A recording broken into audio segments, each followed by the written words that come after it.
안녕하세요. 유나이티드 읽어주는 남자 정진입니다. 지난 라운드 유나이티드는 팰리스에 3대1로 패배하며 시즌의 시작을 최악이라고 표현할 수 있을 법한 경기로 맞이하게 되었습니다. 단순히 아쉬운 패배가 아니라 지금까지 꾸준히 이야기해왔던 문제들이 종합 선물 세트처럼 연쇄적으로 나타나는 경기라 더욱 참담해 보였는데요. 이번 리뷰에서는 구체적으로 각 문제들이 유나이티드의 발목을 어떤 형태로 잡았나, 여기에 주목하며 패배의 원인을 읽어보려고 합니다. 우선 경기 전반에 걸쳐 가장 크게 눈에 띄었던 첫 번째 키워드는 아무래도 선수들의 실전 감각 문제가 생각보다 더 심각하다는 것이었습니다. 예년이었다면 프리시즌 경기를 대여섯 경기 정도 치르고 시즌에 돌입했겠지만 코로나 락다운과 그 여파로 인해 발생한 유로파리그 잔여 일정으로 인해 시즌 마무리가 다른 팀들에 비해 3주가량 늦었던 유나이티드는 다른 팀들에 비해 일주일 정도 늦은 시즌 시작을 하면서도 제대로 프리시즌을 가지지 못했습니다.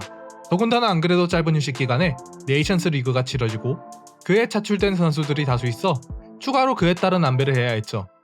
문제는 여기서 그치지 않고 구단 내외부의 여러 이슈로 인해 다수 주전 자원들이 지난주에야 훈련에 복귀하는 문제가 생기기까지 해서 여러모로 최소한의 휴식 기간을 부여하더라도 시즌 준비가 미비할 수밖에 없었던 것입니다. 코로나 팬데믹이라는 어수선한 상황과 이례적인 시즌 일정이 다른 팀들에게도 영향을 미치는 것은 맞았지만 유나이티드에게는 그것이 유독 여러 이슈와 맞물려서 시즌 초반의 경기 감각 유지와 운영에 직격타로 들어왔던 것입니다. 물론 이것이 변명이 되어서는 안되고 바이에른 미넨과 같이 비슷한 상황을 잘 극복해낸 케이스도 있지만 그래도 지난 라운드의 참담한 경기력에 어느정도 정상 참작의 여지 정도는 남길 수 있지 않나, 그렇게 생각을 해봅니다. 아무튼 통상의 시즌 초반 수준의 기초한 예상이 너무나도 크게 벗어나는 방향으로 흘러가는 경기였습니다. 당장 선발 명단부터 경기 감각을 이유로 예상했던 것보다 더 많은 변화가 이루어졌습니다. 정상적인 상황이었다면 프레드나 마티치에 밀리는 것이 유력한 맥토미니가 경기 핏이 올라와 있다는 이유로 포그바의 파트너로 낙점받았고, 완비사카의 위치에는 포스멘사가 깜짝 출전하였죠. 훈련을 제대로 치르지 못했기에 그린우드 대신 제임스가 나오지 않을까 예상했던 부분은 맞았지만 생각 이상으로 경기 감각 이슈가 스쿼드에 크게 작용했던 것입니다. 그리고 저는 여기서 경기의 향방을 갈랐던 두 번째 키워드, 솔샤르의 용인수로에서의 고집을 짚어보려고 합니다. 앞의 내용을 기억하신다면 이번 경기의 선발 라인업에서 다소 이상한 부분이 있다는 것을 눈치채셨을 겁니다.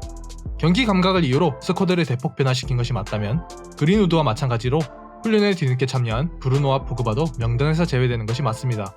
후보로 링가드, 마타, 테리라가 대기 중인 브루노야 뭐 어쩔 수 없다고 치더라도 백업으로 반데베이크와 프레드 같은 자원들이 대기 중인 포그바는 매치핏을 기준으로 본다면 충분히 대체할 수 있는 가능성이 있었죠.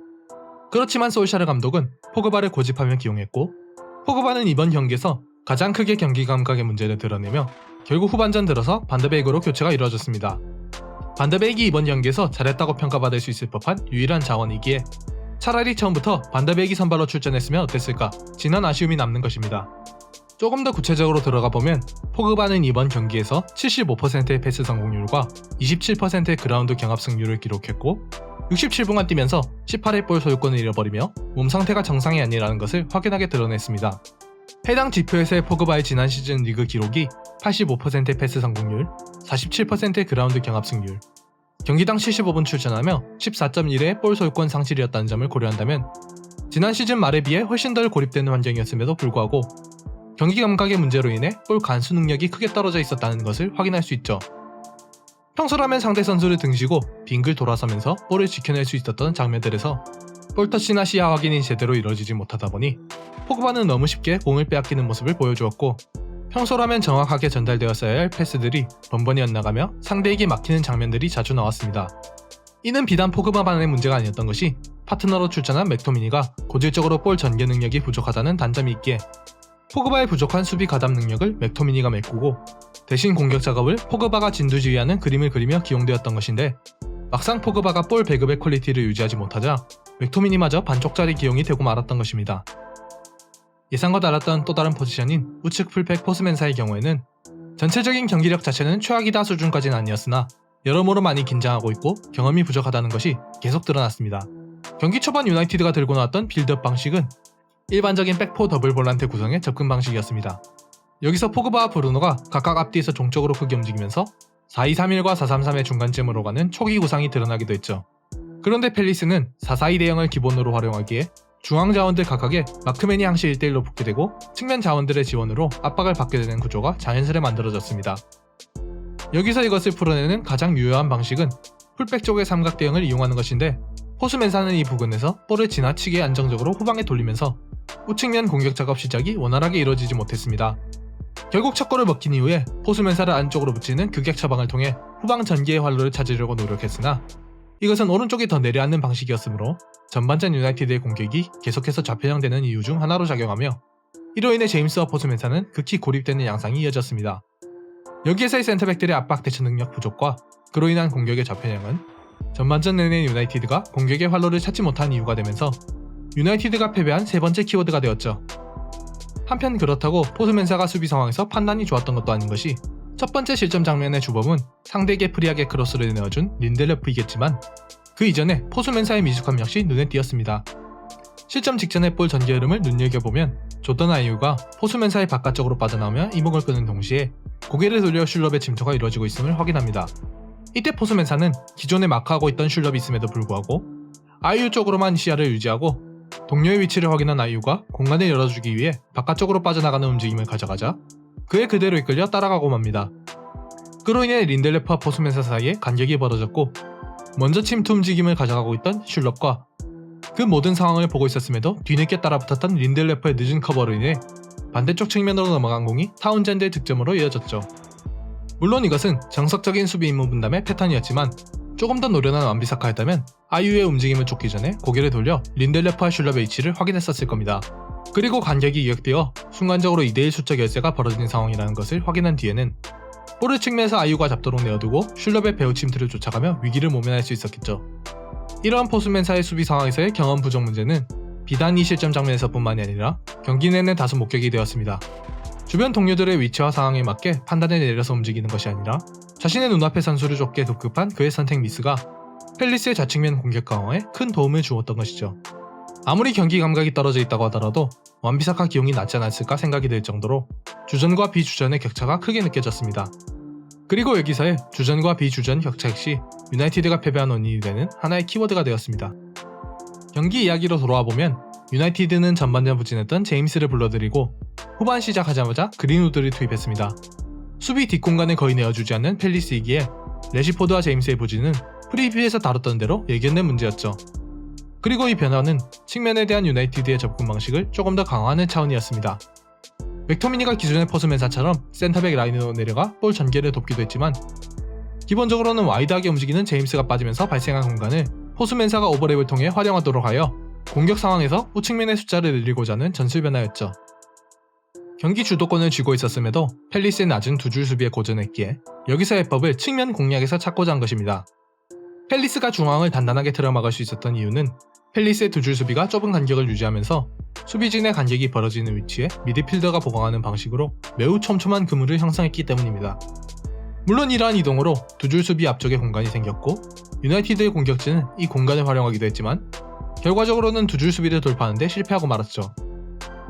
이런 밀집한 대응을 뚫어내는 방식은 공격진의 좁은 단위에서의 수적 우위를 살리는 연계 플레이를 통한 접근 방식과 측면에서 바로 수비 라인을 넘겨버리는 크로스를 전개하는 접근 방식이지만 유나이티드에게는 둘 모두 쉽게 선택하기 힘든 선택지였습니다. 공격진의 선수들이 대다수 오프더블 움직임이 좋지 못하다 보니 말 그대로 공간을 연주하면서 짧게 공을 내어주고 움직인 뒤 다시 받는 잘게 썰어가는 플레이를 기대하기 힘들었기에 결국 측면의 생산성 역시 기대하기 힘들었지만 그나마 측면에 기댈 수밖에 없었던 것입니다.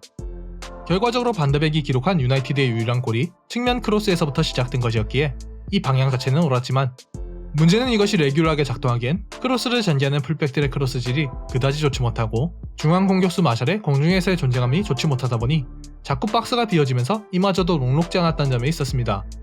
결론적으로 유나이티드는 두 줄 수비 좁혀선 대응을 상대할 때 해법을 찾아내지 못한다는 고질적인 문제점을 다시 한번 드러냈고 저는 이것이 이번 경기의 향방을 가른 다섯 번째 키워드라고 생각합니다.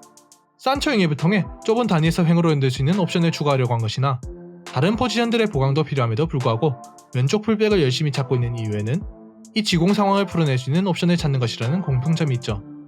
그래서 결국 영입이 필요한 것입니다.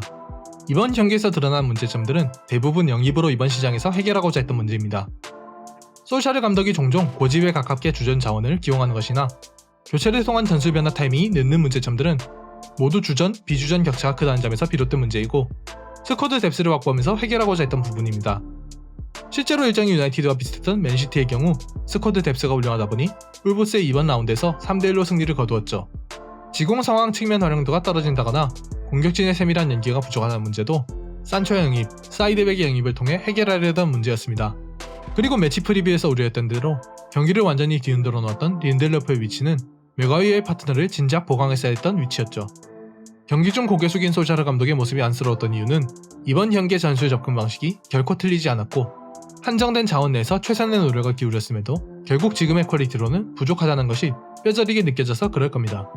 빤히 보이는 문제를 필요한 보강만 이루어진다면 충분히 해결할 수 있는 문제를 축구 외적인 이유로 해결할 수 없다는 것이 현재 유나이티드의 현실이고 경기의 향방을 가른, 나아가 시즌의 향방을 가를 중요한 키워드가 되겠죠.